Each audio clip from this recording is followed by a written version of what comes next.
কিছুদিন পূর্বে ধর্মনগরস্থিত আদালত চত্বর থেকে চুরি হওয়া তামার তার চুরির ঘটনায় অভিযুক্ত ধর্মনগর পুলিশের জালে।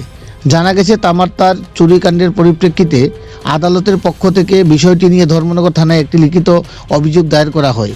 অভিযোগের ভিত্তিতে ধর্মনগর থানার পুলিশ তদন্তে নেমে 17 জানুয়ারি শনিবার গোপন সূত্রের ভিত্তিতে অভিযান চালিয়ে পুলিশ এক অভিযুক্তকে গ্রেপ্তার করে।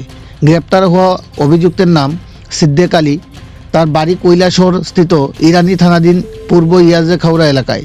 প্রাথমিক জিজ্ঞাসাবাদে অভিযুক্ত সিদ্দিক আলী চুরির ঘটনার দায় স্বীকার করে, তবে পুলিশি জিজ্ঞাসাবাদে অভিযুক্ত জানায় সে চুরি করা তামার তারগুলো ধর্মনগর নয়াপাড়া এলাকার বাসিন্দা গৌরাঙ্গ চক্রবর্তী নামক এক ব্যক্তির নিকট বিক্রি করেছে।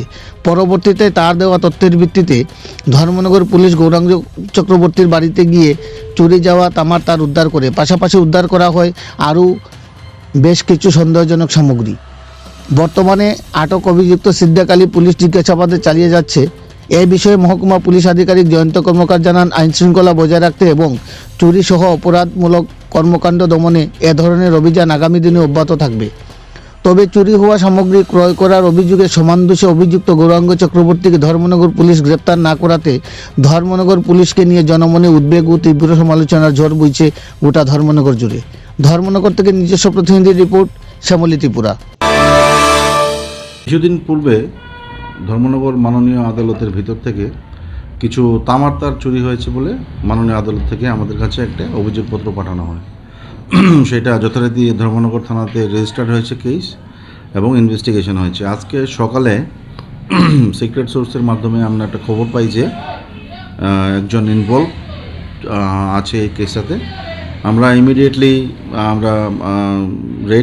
রেড করে সিদ্দিক আলী, তার বাড়ি হচ্ছে ইয়াজাখাওড়া পূর্ব ইরানি থানা, তাকে আমরা অ্যারেস্ট করি এবং সে প্রাথমিক জিজ্ঞাসাবাদে সে স্বীকার করে যে সে এই চুরির সাথে যুক্ত। আরও যখন তাকে জিজ্ঞাসাবাদ করা হয় তখন সে আমাদেরকে জানায় যে চুরি করা যে তামার তারগুলো সে গৌরাঙ্গ চক্রবর্তী নামে একজন লোক, নয়াপাড়া 4 নম্বর ওয়ার্ড তার বাড়ি, তার কাছে সে বিক্রি করেছে। সঙ্গে সঙ্গে আমরা তার কাছে যাওয়ার পরে আমরা চুরিকৃত সমস্ত মালগুলি আমরা বাজেয়াপ্ত করি সেখান থেকে।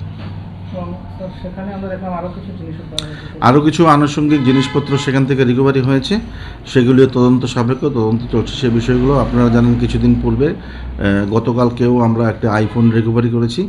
এখানে দুদিন যে আমরা চুরির বিরুদ্ধে যে অভিযানটা আমরা চালিয়েছি সেটা আগামী দিনগুলোতে থাকবে এবং আপনাদের মাধ্যমে যে সাংবাদিক ভাই বন্ধুরা আমাদেরকে সাহায্য করেছে এবং ধর্মনগরের শান্তিপ্রিয় মানুষরা আমাদেরকে সাহায্য করেছে, সবাইকে আপনাদের মাধ্যমে আমরা বিশেষভাবে আপনাদের সবাইকে একটা ধন্যবাদ জানাচ্ছি।